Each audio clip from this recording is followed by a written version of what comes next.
Hey guys, welcome to Drinks with Niche. Let's make a fig sour. So you start with 60 ml of gin. Pour that over ice.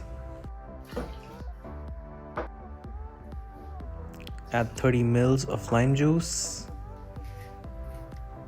1 Barspoon maple syrup.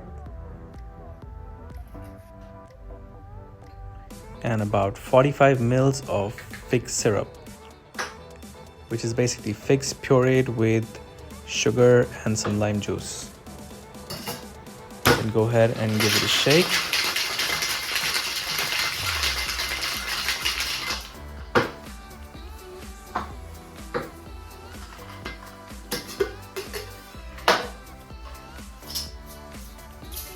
And finally, strain it into a chilled coupe or Nick Nora Glass.